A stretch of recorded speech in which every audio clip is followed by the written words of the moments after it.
Muy buenas tardes. Bienvenidos nuevamente a este Congreso Internacional de Derecho Penal, las séptimas jornadas sobre justicia penal, en el marco del evento Culturas y Sistemas Jurídicos Comparados, la Mesa de Derecho Penal Sustantivo. El día de hoy contamos con dos extraordinarias ponencias de dos muy distinguidos especialistas en la materia penal.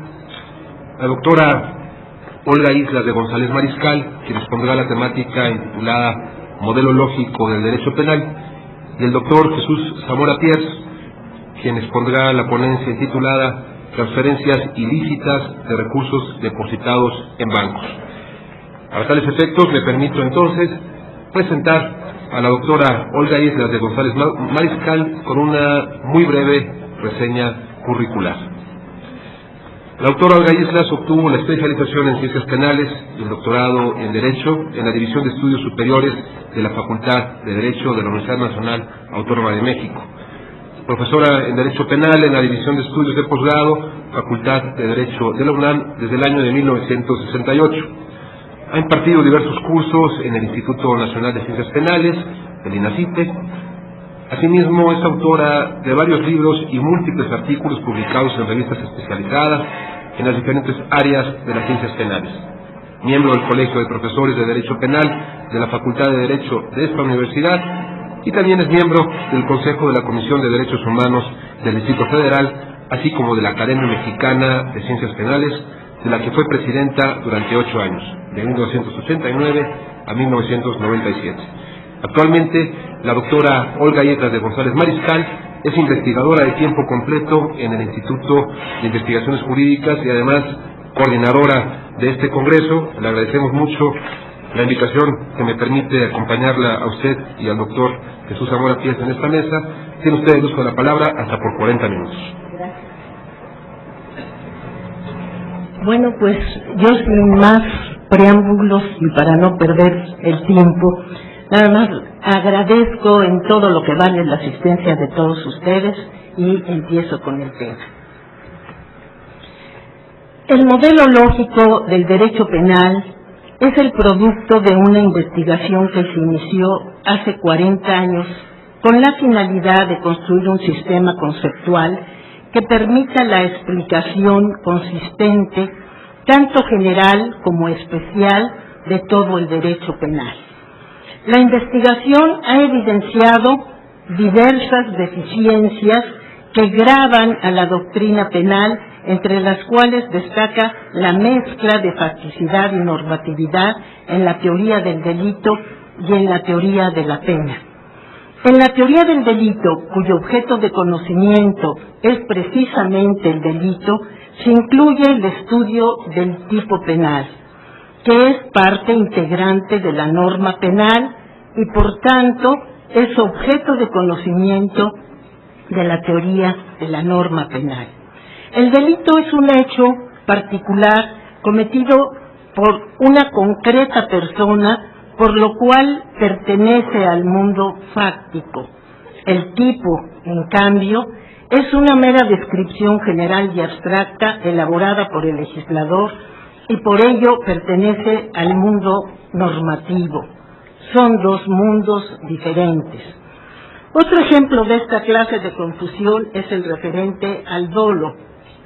El dolo, como parte integrante del delito, es dolo del caso concreto y por ende un concreto proceso cerebral, en tanto que el dolo, visto como elemento del tipo normatividad pura, es una mera descripción general y abstracta que hace el legislador. En el tipo no tienen cabida ingredientes fácticos, no pueden fusionarse facticidad y normatividad en un solo concepto. La razón es obvia. La descripción del proceso cerebral no puede ser elemento del delito y el proceso cerebral concreto no puede ser elemento del tipo.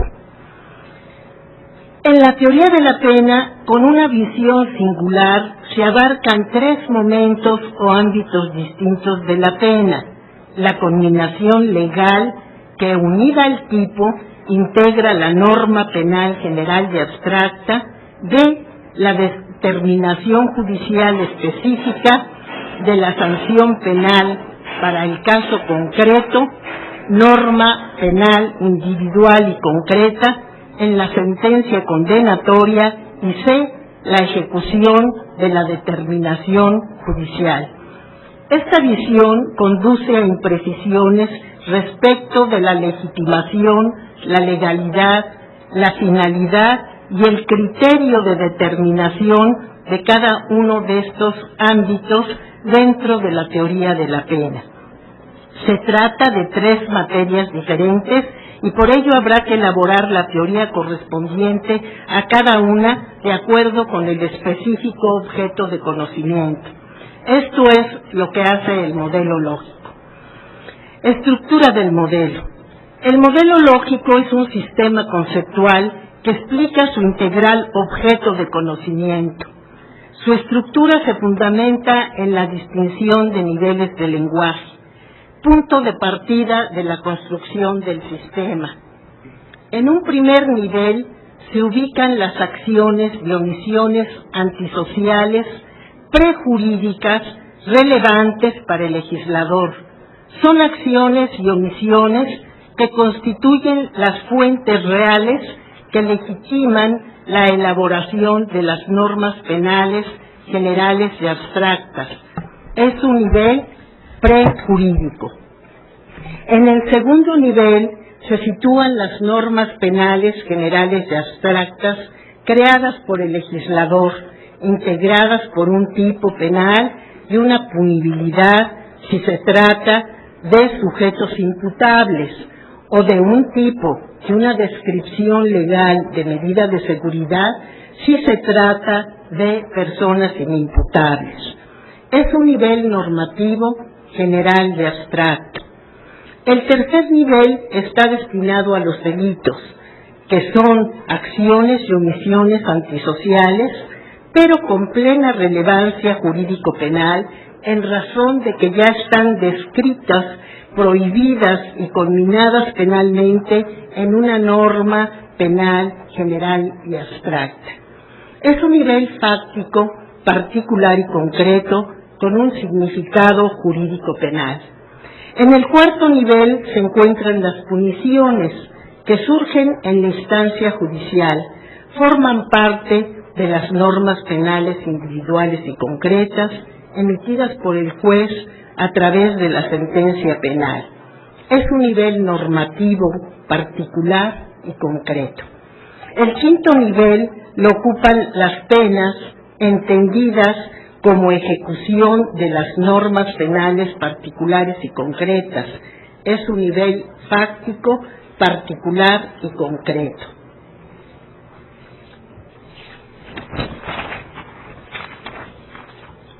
Veamos primero el nivel donde se encuentran las conductas antisociales y nada más lo enunciaré o daré un concepto muy concreto porque no hay tiempo de explicarlo en forma detallada.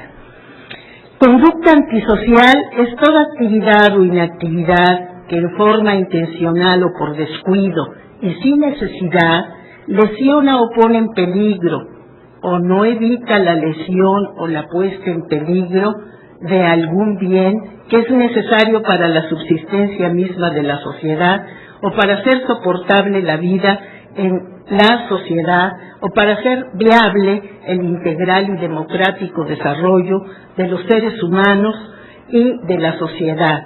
Estas conductas, acciones y omisiones antisociales son las que confieren legitimación al legislador para elaborar las normas penales. Las normas penales como segundo nivel de este modelo. El legislador, al elaborar las normas penales generales y abstractas, entendidas como uno de los varios instrumentos de prevención, debe regirse al menos por 4 principios fundamentales: legitimación, racionalidad, ponderación y legalidad.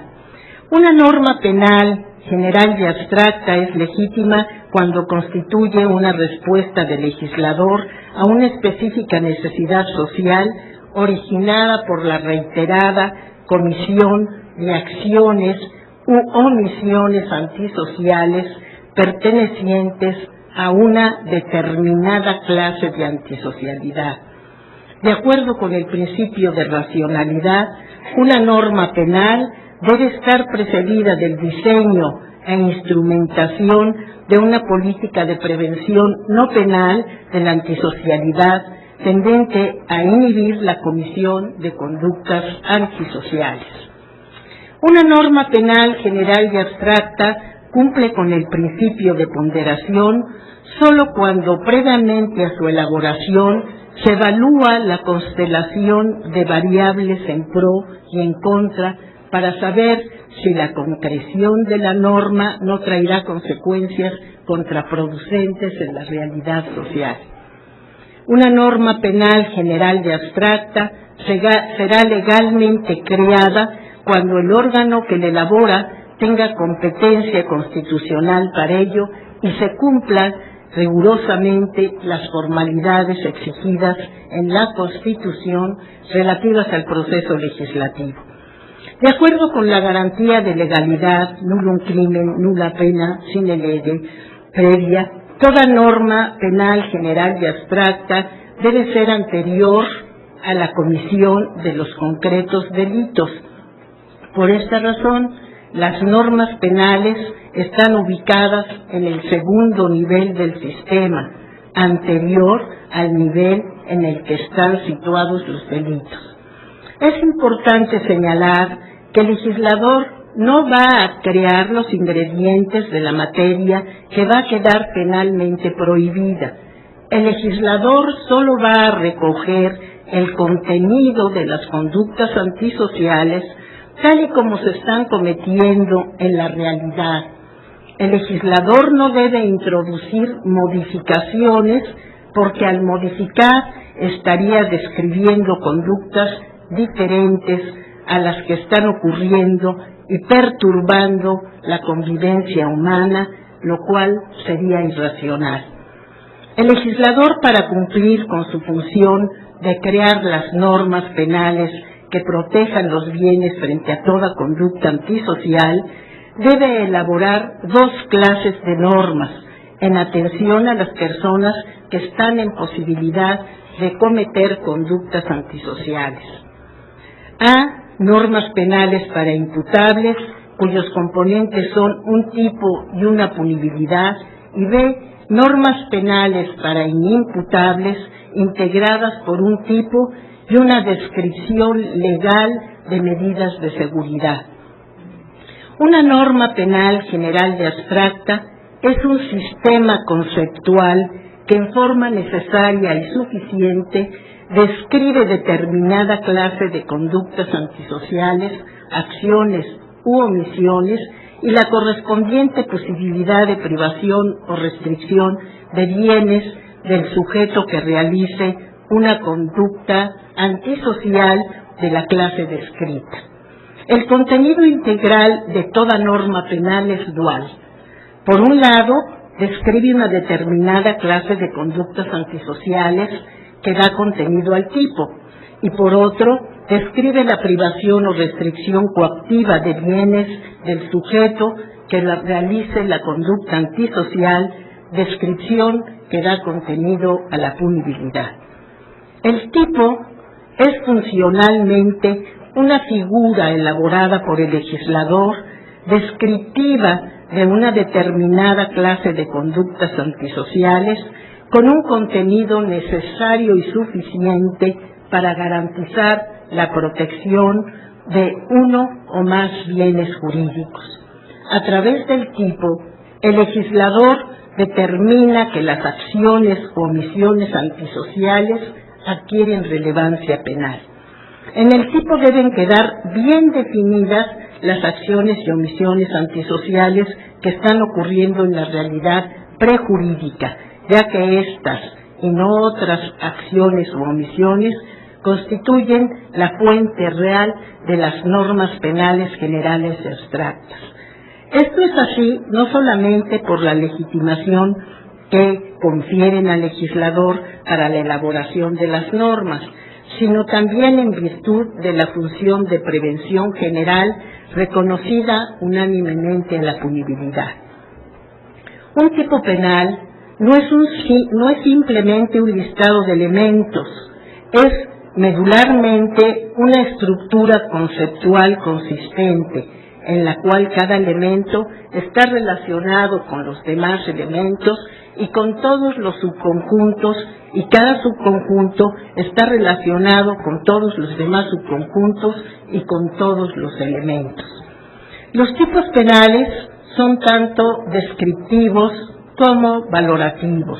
Esta descripción y valoración se refleja en sus elementos, que son de dos clases: únicamente descriptivos y no valorativos, y descriptivos y a la vez valorativos.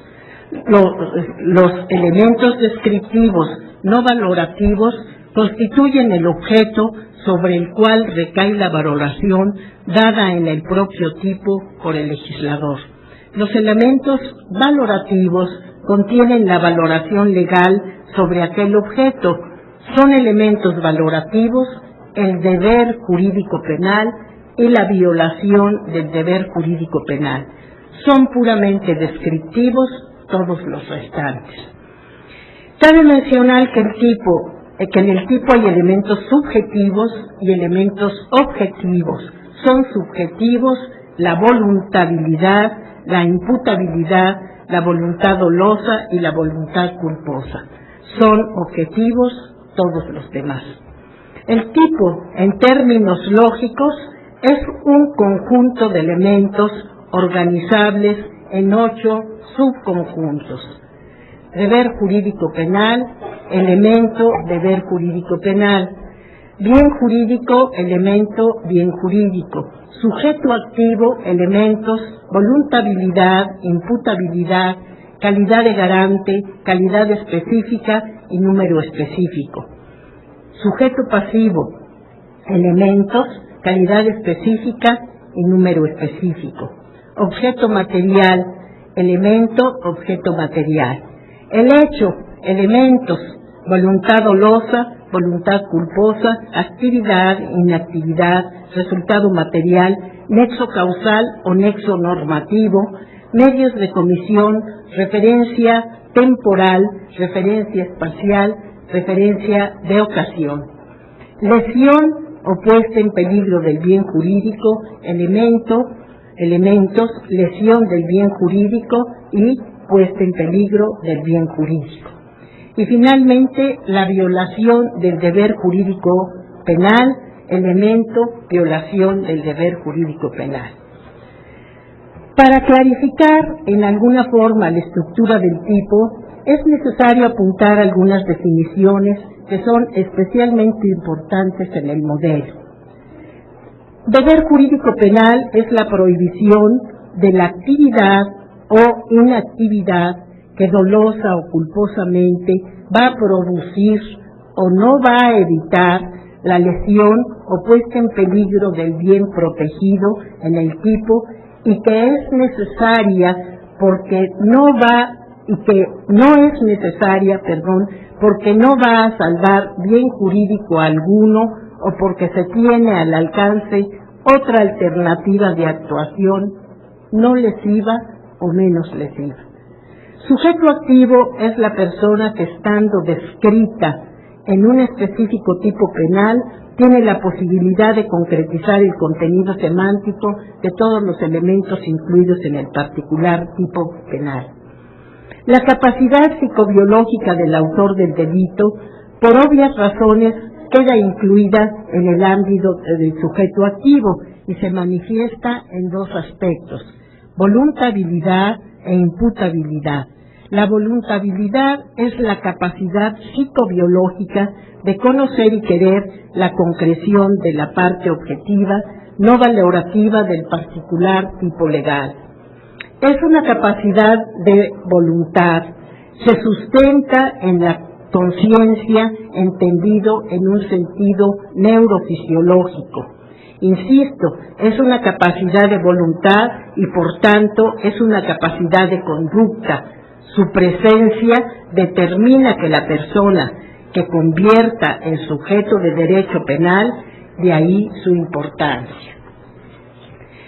Imputabilidad es capacidad psicobiológica de comprender la específica violación del deber jurídico penal y de actuar conforme a esa comprensión. La presencia de la imputabilidad sitúa al sujeto en el marco de las normas penales para inimputables. Por el contrario, su ausencia lo ubica en el marco de las normas penales para inimputables, normas penales que están integradas por un tipo y una descripción legal de alguna medida de seguridad. La imputabilidad es una capacidad de culpabilidad que se sustenta en la ausencia de perturbación permanente de la conciencia.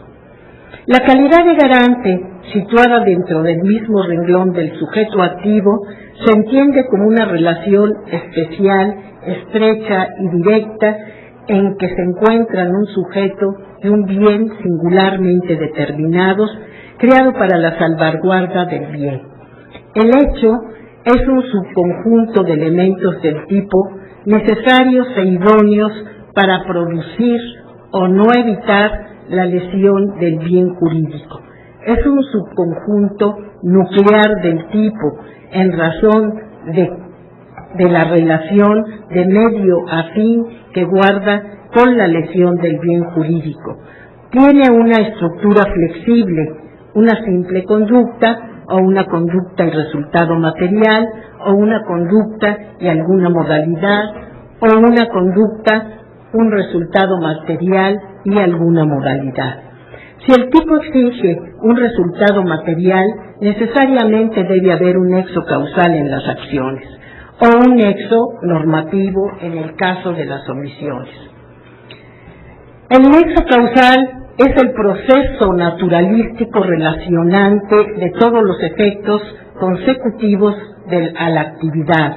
Es el último de los cuales es el resultado material.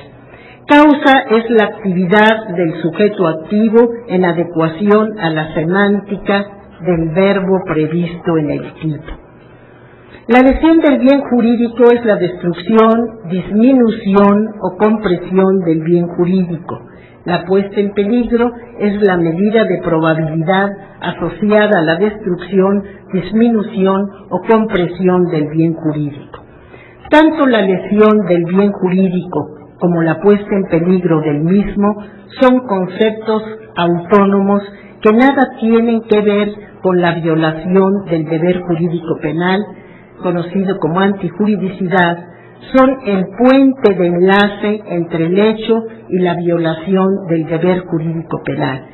Algunos penalistas sostienen que la lesión o la puesta en peligro da contenido a la antijuridicidad material, afirmación sin sustento que introduce confusiones en el campo de la consumación y de la tentativa y en la misma antijuridicidad. La lesión del bien jurídico es elemento indispensable en el tipo de consumación y la puesta en peligro es elemento que da sustento al tipo de tentativa. En cuanto a la antijuridicidad material, la consideración es grave, pues puede haber lesión del bien jurídico sin que haya antijuridicidad. Tal es el caso del homicidio en legítima defensa. Violación del deber jurídico penal es oposición a la prohibición que está en el deber jurídico penal de la conducta que al producir o no evitar la lesión o la puesta en peligro del bien jurídico protegido en el tipo no va a salvar bien jurídico alguno o es innecesaria porque existe al alcance otra alternativa de actuación no lesiva o menos lesiva. Como dijimos, la norma penal se integra con un tipo y una punibilidad. Visto el tipo, haremos alguna referencia muy concreta a la punibilidad. La punibilidad es parte integrante de la norma penal general y abstracta. En el modelo lógico se define como la combinación de privación o restricción de bienes del autor del delito, formulada por el legislador para la prevención general y determinada cualitativamente por la clase de bien tutelado y cuantitativamente por la magnitud del bien y del ataque a este. La punibilidad es fundamento de la punición y de la pena, que, como ya se dijo, ocupan respectivamente el cuarto y el quinto nivel en el modelo. Tercer nivel, los delitos. El delito surge a la vida jurídica una vez que el legislador ha creado la norma penal general y abstracta que lo describe y sanciona. El delito es un hecho que acontece en el mundo de la facticidad. Su contenido es rigurosamente fáctico. Los delitos solo pueden ser cometidos por sujetos imputables, ya que los inimputables únicamente cometen hechos típicos, injustificados y atribuibles. Los delitos, en razón del principio de legalidad, tienen que cumplir con el requisito de tipicidad, entendida como la correspondencia recíproca uno a uno entre los elementos del tipo penal y los contenidos del delito. Esto significa que para cada uno de los elementos del tipo tiene que haber una porción de contenido del delito que satisfaga la semántica de aquel, y para cada porción de contenido del delito que tiene que haber un elemento del tipo que exija su concreción. La tipicidad es un requisito indispensable para la configuración del delito, pero no es suficiente. Hace falta algo más, la culpabilidad. De esta forma, el delito puede definirse como la culpable violación de un deber jurídico penal o, en términos equivalentes, como la culpable concreción del tipo penal. Al hacer el análisis del delito, se advierte que una parte de su total contenido ya existía antes de la realización de la acción o de la omisión, en tanto que otra parte surge a la vida precisamente con la acción o la omisión. El primer contenido da vida a los presupuestos del delito y el segundo constituye los elementos del delito. Los presupuestos del delito son antecedentes fácticos del delito adecuados a los respectivos elementos específicos contemplados en el tipo penal y necesarios para la existencia del delito. Dichos presupuestos son el deber jurídico penal típico, el bien jurídico típico, el sujeto activo típico con su semántica específica, el sujeto pasivo típico con su semántica específica y el objeto material típico. Los elementos del delito se organizan en 4 subconjuntos, 3 de los cuales están adecuados a los correspondientes subconjuntos del tipo. Tales elementos son el hecho típico, la lesión o puesta en peligro del bien jurídico típica y la violación del deber jurídico penal típica. La culpabilidad, que también es elemento del delito, no es típica, es independiente del tipo. Respecto a cada uno de los presupuestos típicos y de cada uno de los elementos típicos dentro del ámbito de la teoría del delito, habrá que analizarse la tipicidad y la atipicidad.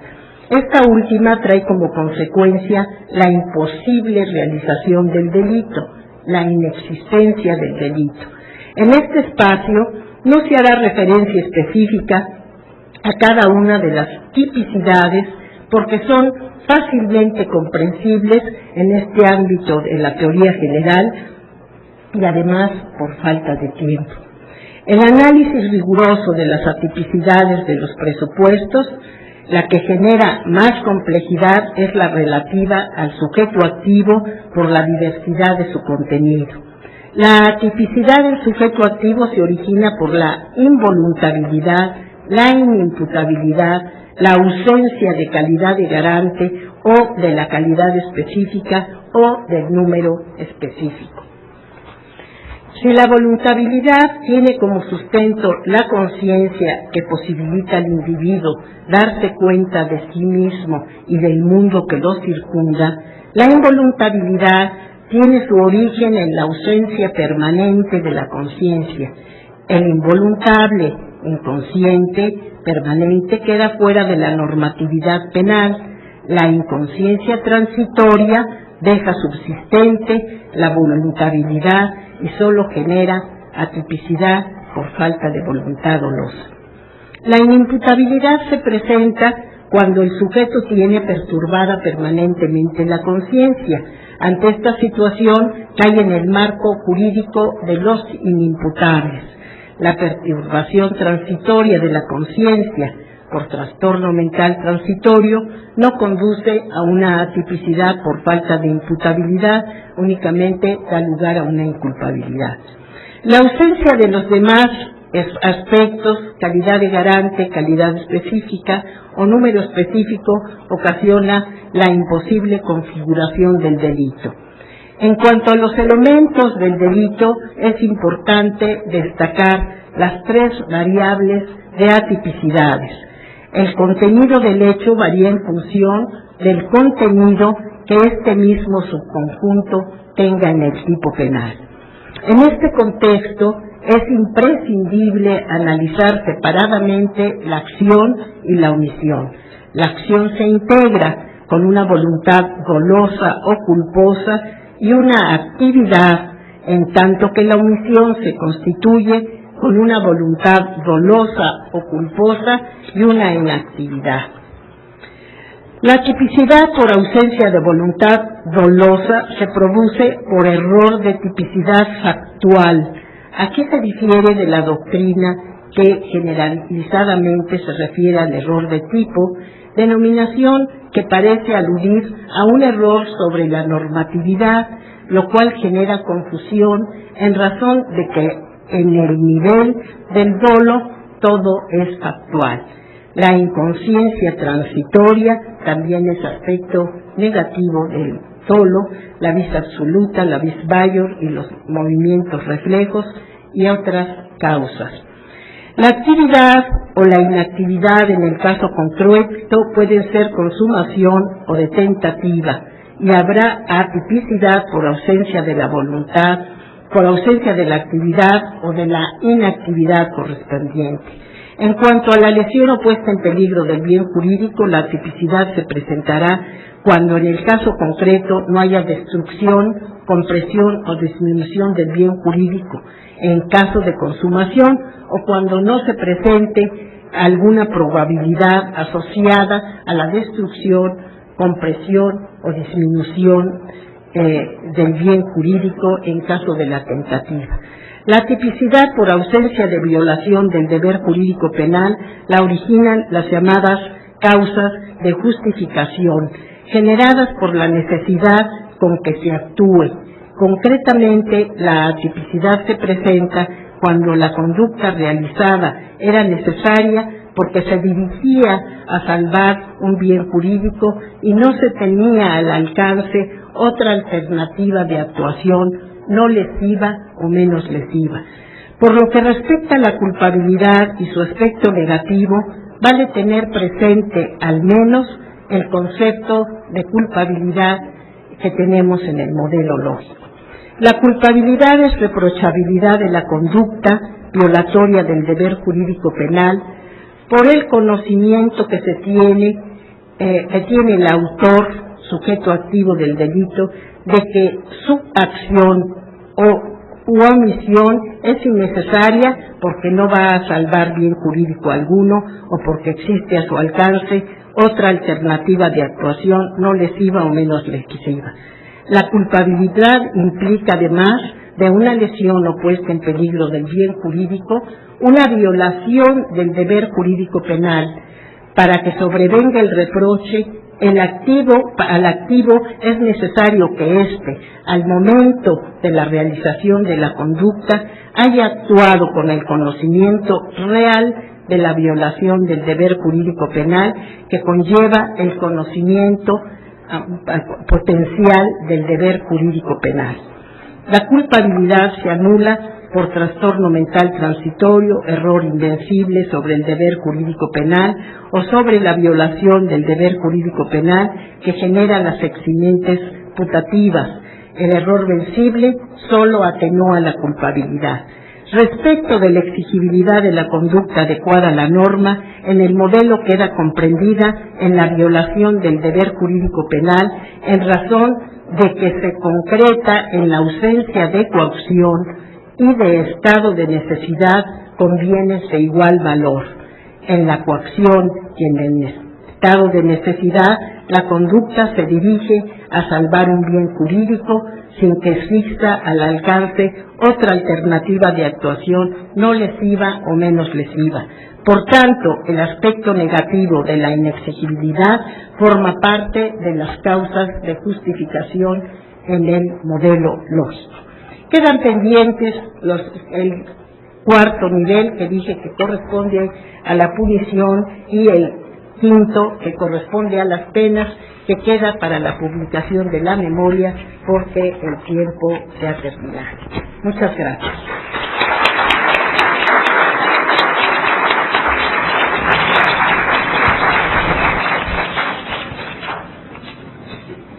Agradecemos la extraordinaria ponencia de la doctora Olga Islas de González Mariscal en el marco de la temática relativa al modelo lógico del derecho penal, con esas propuestas y esas críticas fuertes a la tradicional dogmática del derecho penal.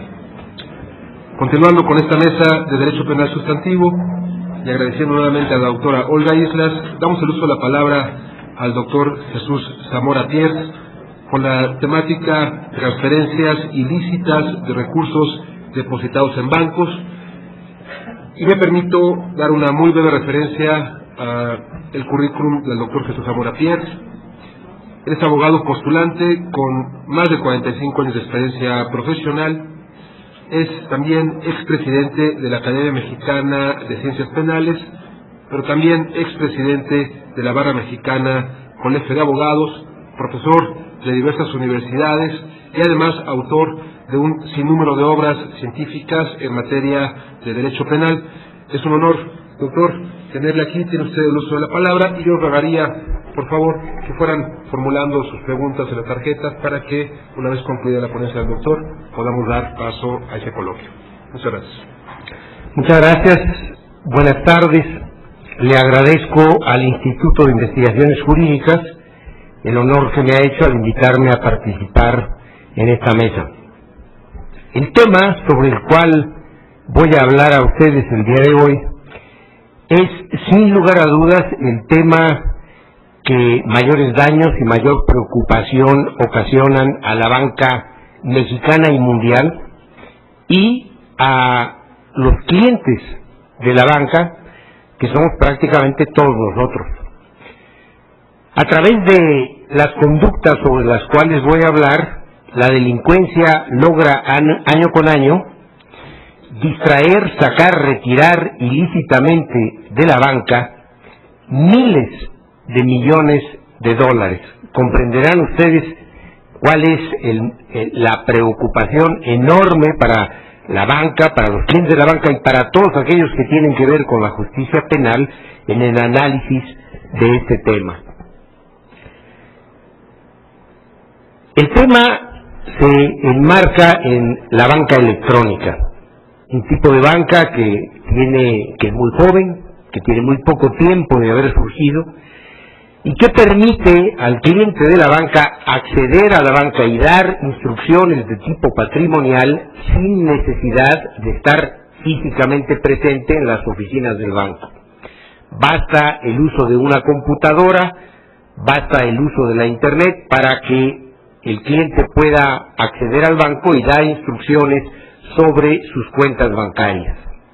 Pero al lado del cliente o detrás del cliente aparece la delincuencia que también accesa a los sistemas electrónicos del banco y que da instrucciones indebidas con daño patrimonial y ya veremos daño para cliente. Para entender bien los hechos sobre los cuales vamos a hablar, tenemos que establecer el concepto de firma electrónica y después investigar en qué forma puede un delincuente apoderarse de la firma electrónica de un cliente bancario. El concepto de firma electrónica, como toda la temática sobre la que voy a hablar, es extremadamente reciente. En México, apenas en agosto de 2003, se reformó el Código de Comercio para hablar de los mensajes de datos y del concepto de firma electrónica. Y define el Código de Comercio a la firma electrónica como una clave formada por letras y por números, clave alfanumérica se dice, que el cliente puede usar para identificarse en sus comunicaciones con el banco. Y dice el código, y dicen también los contratos de apertura de banca electrónica que celebran nuestros bancos, que el uso de esa clave alfanumérica tendrá exactamente el mismo valor que la firma manuscrita del cliente. Representará la expresión de su voluntad, y el cliente no podrá desconocer las instrucciones que se hayan dado al amparo de esa firma electrónica. Es cierto que es un concepto novedoso. Es cierto que para prácticamente todos nosotros el concepto de firma nos lleva a pensar en un individuo que tiene una pluma en la mano y que sobre un papel dibuja ciertos caracteres que constituyen su firma y que identifican su voluntad. Pero tampoco es tan novedoso. Recuerden ustedes que en las culturas mesopotámicas o en la cultura china se usaron históricamente sellos cuya impresión constituía una firma y obligaba al propietario del sello. Me pregunto si por ahí, 2000 años antes de Cristo, se habrá presentado ante un tribunal el problema de un pobre diablo al que le habían robado el sello y lo habían usado para firmar un pagaré por 400,000, lo que sea que se usaba como moneda en aquel entonces. Bien, pues entonces la firma electrónica ahora es una forma de digitar en una computadora números y que eso se ha interpretado como nuestra expresión de voluntad. ¿Y cómo puede un delincuente apoderarse o llegar a conocer los datos que conforman una firma electrónica? De muchísimas maneras, pero hablemos básicamente de dos o tres. La primera, el delincuente le manda a una persona un mensaje electrónico que presenta todas las características gráficas y tipográficas de los mensajes que acostumbra a mandar el banco de esa persona. Y en ese mensaje le dice: señor, apenadísimos, pero fíjese usted que por un problema en nuestras computadoras hemos perdido los datos de su firma electrónica, le ruego que de inmediato nos confirme usted en respuesta a este mensaje cuáles son esos datos. Hágalo usted rápidamente, porque en caso contrario vamos a tener que cancelar su cuenta y ponerle una multa. Atentamente, el banco fulano de tal. El cliente lo cree, proporciona sus datos y ya el delincuente los tiene en su poder. Pero hay muchísimas otras formas de hacerlo.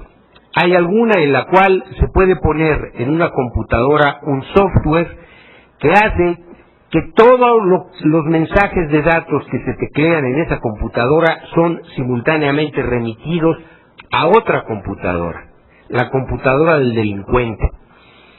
Entonces, por esa razón, es extremadamente peligroso servirse de computadoras públicas como las que se encuentran en la sección de negocios de los hoteles, en los cafés internet, en los aeropuertos, porque esas computadoras es muchísimo más probable que tengan ese software que, sin conocimiento de quien está usando la computadora, le están entregando toda la información al delincuente. Entonces, si la persona que se sirve de esa computadora accesa a su banco y da un mensaje electrónico, el delincuente ya tendrá los datos que identifican su firma electrónica. Y por último, hay muchísimas otras maneras, mucho menos sofisticadas, que no tienen nada que ver con computadoras, en donde otra persona puede llegar a conocer los datos de nuestra firma electrónica. si cometemos la imprudencia de anotarlo en un papel, guardarlo en la cartera y nos roban la cartera, o si lo ponemos en alguna libreta en nuestra oficina o en nuestro domicilio, pues cualquier persona que trabaja ahí o que es amigo nuestro o miembro de nuestra familia puede llegar a tener conocimiento de esos datos. Una vez que el delincuente conoce los datos, puede accesar a los sistemas informáticos del banco, puede dar instrucciones para que determinadas cantidades sean retiradas de nuestra cuenta bancaria y enviadas a un comerciante o a otra cuenta bancaria en el mismo banco o en otro banco, y ahí ya se ha cometido el daño patrimonial. Estos son los datos sobre los cuales vamos a hablar. Y al escuchar estos datos, cualquiera, yo creo que incluso alguien que no sea abogado, se da cuenta de que estamos ante una conducta antijurídica, se da cuenta de que seguramente estamos ante una conducta delictuosa, pero aquí viene la pregunta: ¿cuál es el delito? ¿Cuál es el tipo?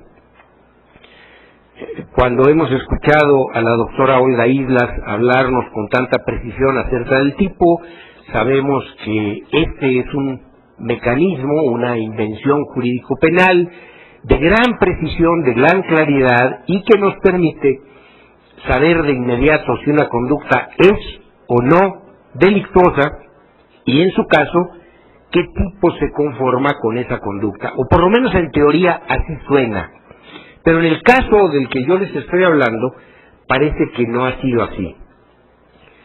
Tipificar esta conducta ha sido y es hasta el día de hoy extremadamente difícil para todos aquellos que tienen relación con este asunto: agentes del Ministerio Público, jueces, abogados de banco, abogados litigantes, clientes de los bancos. Nadie parece saber cuál es el tipo aplicable. Los bancos se acercaron a mí, me pidieron que hiciera yo un estudio que ahora la editorial Porrúa ha publicado, y bueno, traté de aplicar a ese estudio los mecanismos que los penalistas conocemos para analizar los tipos y ver si se satisfacían o no los elementos del tipo. Entonces, en el resto de mi plática voy a mencionarles muy sintéticamente algunos de los principales tipos que nuestros tribunales han invocado y darles mi opinión respecto a si esto es correcto o no lo es, si se satisfacen o no los elementos del tipo.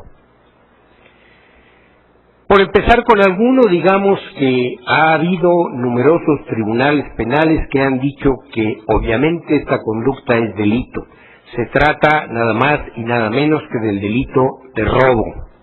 Tan pronto como el delincuente da instrucciones a las computadoras del banco y toma una cantidad de dinero y la lleva a otra cuenta bancaria, se ha cometido el delito de robo. Considero que esto no es así. El delito de robo, en sus elementos básicos para este análisis, consiste en apoderarse de una cosa ajena mueble. Y la doctrina y la jurisprudencia han dicho repetidamente en México que cosa es un objeto material. Una cosa es algo que ocupa un lugar en el espacio, que podemos percibir a través del sentido de la vista, del tacto, que podemos tomar, del cual nos apoderamos, dice el tipo del robo, y lo llevamos a otro lugar. Bien, en el presente caso no hay cosa alguna. ¿Qué es lo que hay? Cuando un cliente se presenta ante un banco y realiza depósitos, bien sea en efectivo, bien sea en cheque, está realizando una operación que el derecho califica como un depósito irregular. Está entregando una cosa fungible al banco y ese depósito irregular tiene como consecuencias que transmite la propiedad de la cosa. El banco ahora es propietario del dinero que depositamos. Ya nosotros no somos propietarios de ese dinero. Lo que nos queda a cambio es un derecho de crédito en contra del banco. Es lo único que tenemos. Y es ese derecho de crédito el que resulta lesionado cuando el delincuente saca, entre comillas, el dinero que había en nuestra cuenta.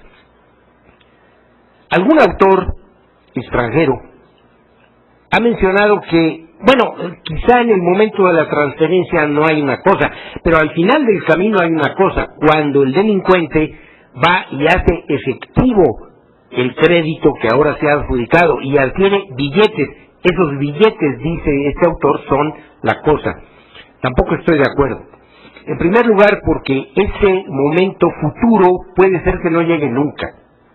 Imagínense ustedes, por ejemplo, cuando el delincuente transfiere dinero de la cuenta A la cuenta B y después dispone del saldo de la cuenta B liberando cheques.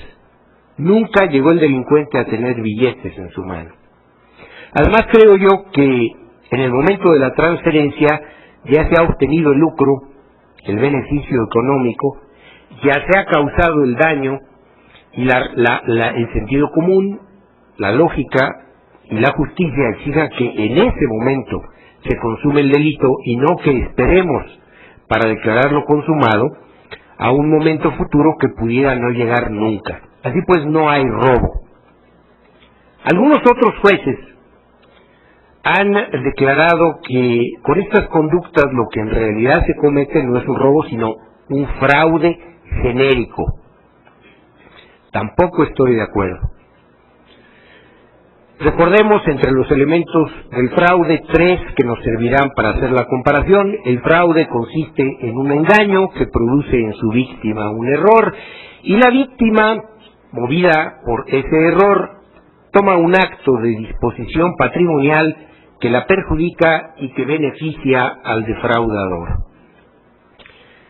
El delito de fraude, se dice, es un delito de autolesión. El acto que produce la lesión al bien jurídico protegido es un acto que realiza el propio ofendido por el delito. Otros autores nos dicen, en tanto, que en el robo el delincuente va a la cosa, en el fraude la cosa va al delincuente, se la entrega voluntariamente el ofendido. Voluntariamente, con una voluntad viciada por error, pero voluntariamente.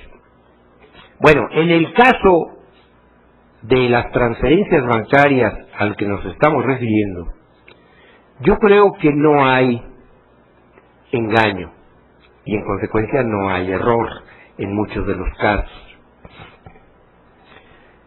Cuando alguien introduce un software en una computadora y todo lo que yo escribo en esa computadora el delincuente se entera, yo no estoy en un error, yo no estoy equivocado, no tengo un conocimiento falso de la realidad, estoy en la ignorancia, no tengo conocimiento alguno de la realidad, no sé qué es lo que está pasando. Entonces, no podemos tipificar esta conducta como fraude. Es cierto que en lo que los expertos en computación llaman phishing, que es aquel caso que les mencioné, en donde el delincuente envía un mensaje engañoso haciéndose pasar por el banco, lleva al error al ofendido y obtiene de él los datos de su firma electrónica. Bueno, ahí sí estaría yo dispuesto a aceptar que hay un engaño y que hay un error, pero lo que no hay es acto de disposición patrimonial. Lo que el ofendido proporciona es cierta información, no proporciona bienes patrimoniales. Ahí hay un acto de disposición patrimonial, pero el acto de disposición patrimonial lo realiza el delincuente, no la víctima. Y por ello considero que tampoco estamos ante un fraude genérico. Pero recuerdan ustedes que además de los fraudes genéricos, también existen los fraudes específicos. En el Código Penal para el Distrito Federal hay un fraude específico contenido en el artículo 231, fracción 14 del Código Penal para el Distrito Federal, y dice que se le impondrán las penas del fraude a quien, para obtener, leo textual el artículo, para obtener algún beneficio, para sí o para un tercero, por cualquier medio accese, entre o se introduzca a los sistemas o programas de informática del sistema financiero e indebidamente realice operaciones, transferencias o movimientos de dinero o valores independientemente de que los recursos no salgan de la institución. Debo decirles que artículos iguales o parecidos han sido legislados por algunos otros estados, por algunas otras entidades federativas de la República. Hay 6 o 7 estados que tienen un texto como estos. Y si he explicado correctamente las conductas que debemos de investigar, creo que ustedes tendrán la impresión de que este texto que les acabo de leer, ese sí es correcto, ese sí es el tipo que se le puede aplicar a esta conducta delictuosa. Y bueno, yo podría quizá estar de acuerdo con ustedes y decir que pues en efecto los elementos del tipo y los elementos de la conducta parecen coincidir. Solamente hay un pequeño problema. La Suprema Corte de Justicia ha declarado que este texto es inconstitucional y ha fundado su decisión en decir que, como bien sabemos, y de acuerdo con la Constitución, hay un poder legislativo federal y hay poderes legislativos locales. Y la Constitución, en su artículo 75, si mal no recuerdo, reserva para el legislativo federal toda una serie de temas, entre los cuales se encuentra el legislar sobre instituciones financieras, bancos. Dice entonces la Corte, legislar sobre instituciones financieras es facultad privativa del Congreso de la Unión. El Congreso de la Unión, en ejercicio de esa facultad, ha dictado la Ley de Instituciones de Crédito. La Ley de Instituciones de Crédito tiene un capítulo de delitos y cualquier delito que se vaya a cometer en relación con las instituciones financieras debe de estar en ese capítulo. Las legislaturas de las entidades federativas carecen de facultades para legislar en esta materia. En consecuencia, si lo hacen, esa ley es inconstitucional. Este criterio de la Corte destruye la aplicabilidad de este artículo y de todos los demás artículos que en los códigos penales de la República pretendan legislar sobre esta materia. Estoy totalmente de acuerdo con la Corte hasta el punto en que he expuesto su opinión. Pero la Corte, en su resolución, dijo algo más.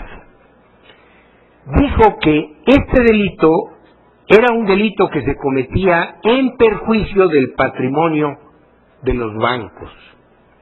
El ofendido por el delito, dijo la Corte, es el banco. Y ahí yo no estoy de acuerdo.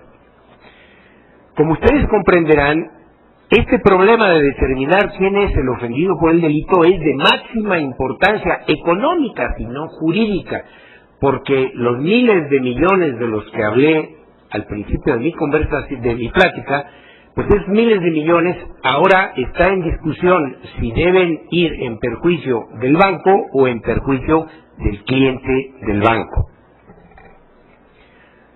A mí me hubiera gustado muchísimo más que mi análisis de este problema me llevara a concluir que el ofendido es el banco, porque al fin y al cabo yo no soy banco, pero sí soy cliente de bancos.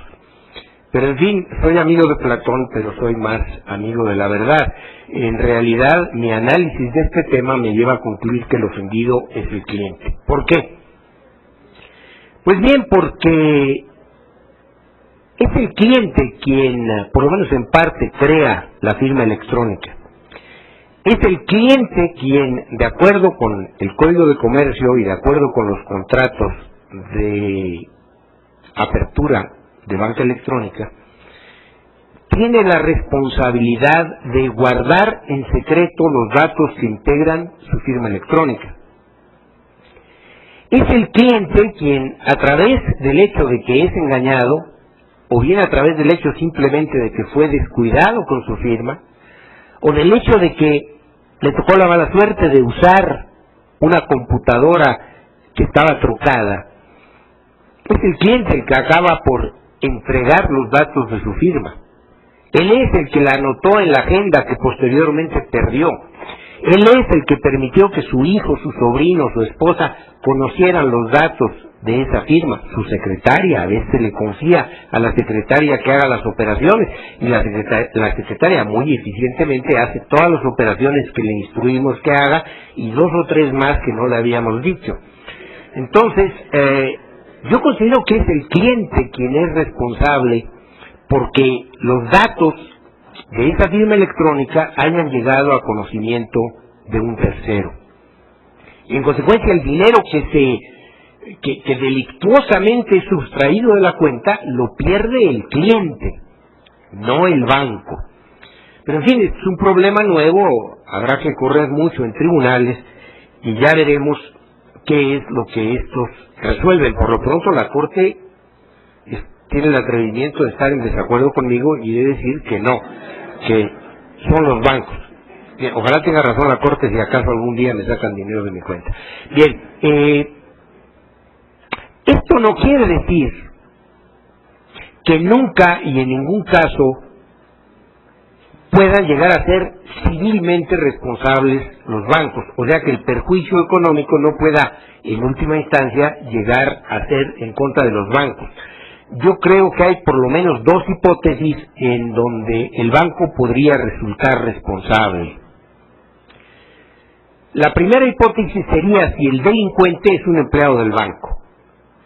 Ejemplo, un cliente que no es muy hábil con las computadoras va y le pide ayuda a uno de los clientes del banco para poder operar su banca electrónica. El empleado del banco le da la ayuda, pero en el proceso de dársela ve de hacerse de la información que le permita conocer la firma electrónica y después la usa en forma ilícita. Y otra es que el Código de Comercio dice que siempre y en todo caso el banco tomará la firma electrónica como la expresión de la voluntad del cliente, salvo que el banco tenga razones para pensar que esa firma está siendo usada en forma ilícita.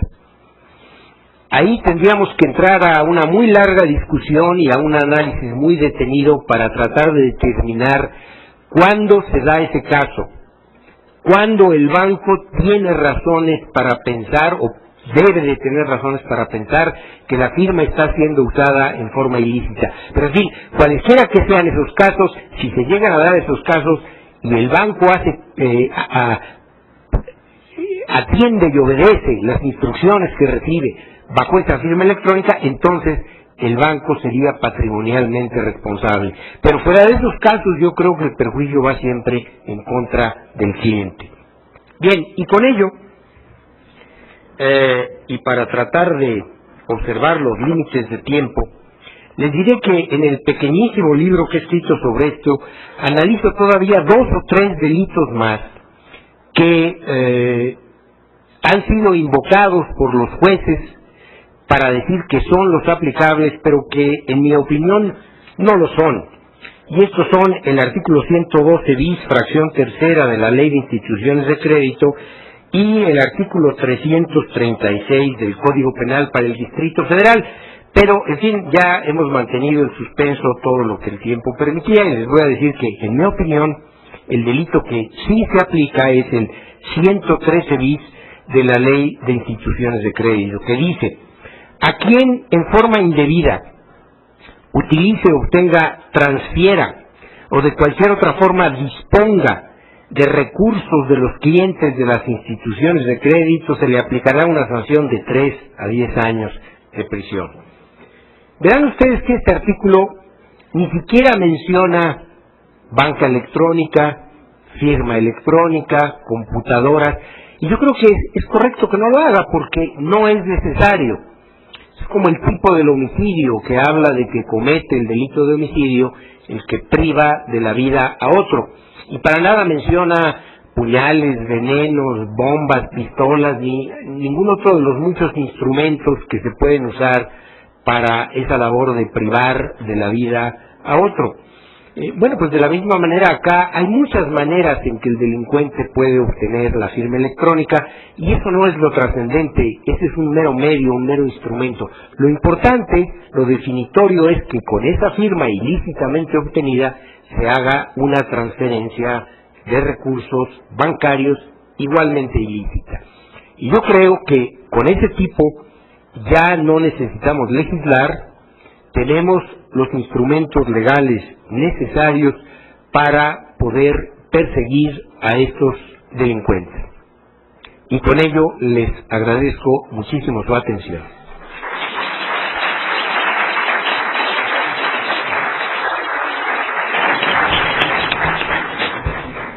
Muchas gracias, doctor Jesús Zamora Pierre, por esta extraordinaria ponencia.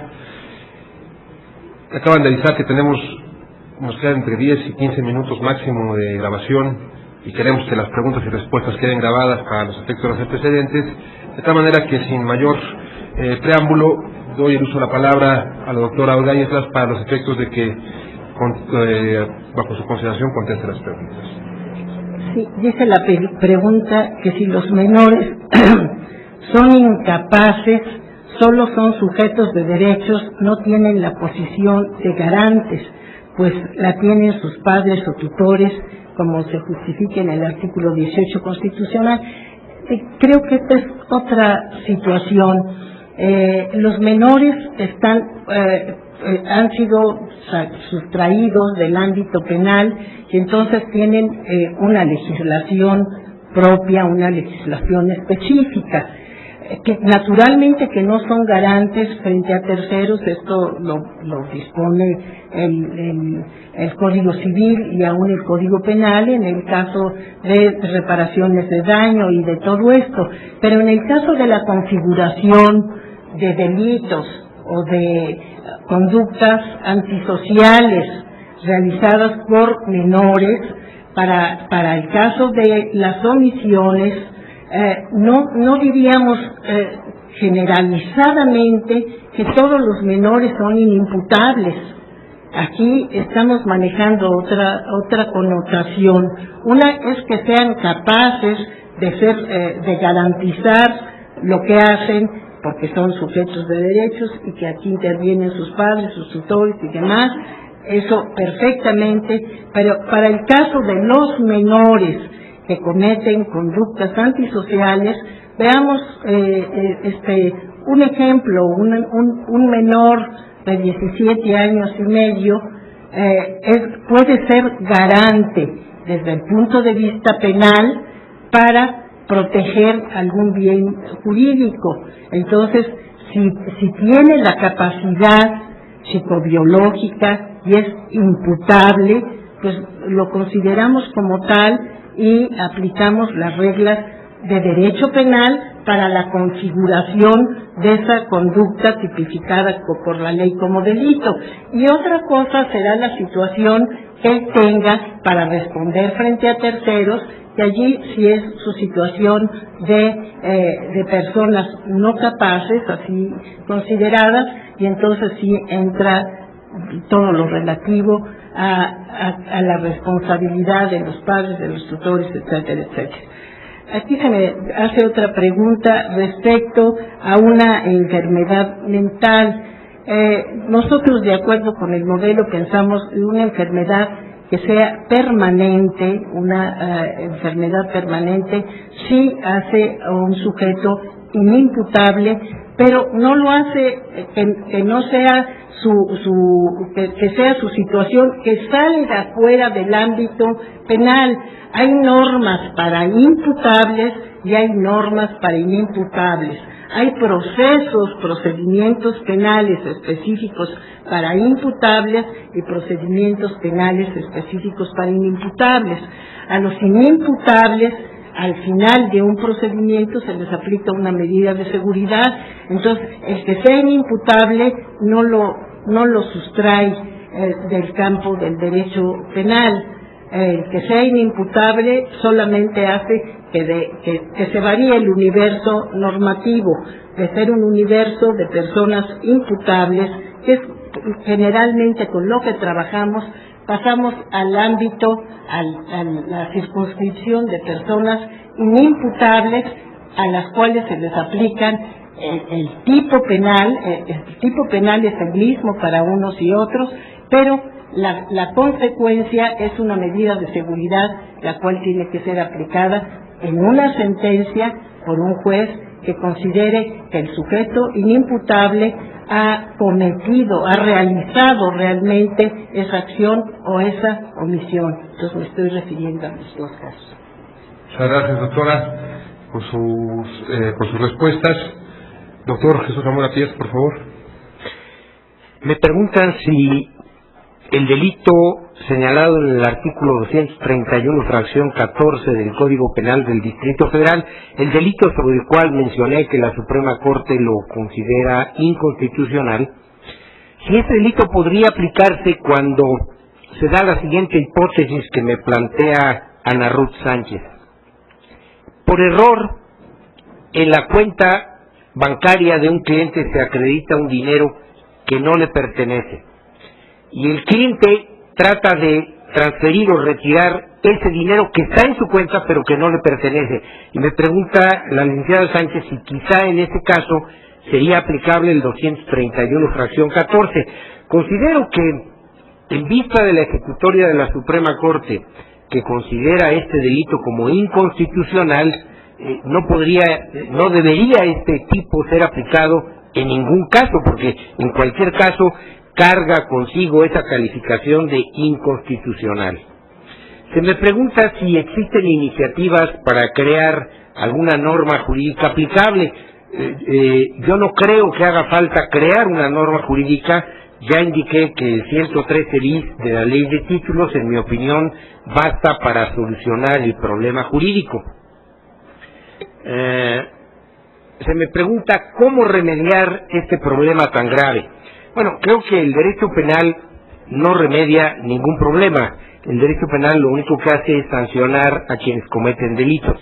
Acá el remedio al problema no es jurídico, sino es tecnológico, computacional, informático.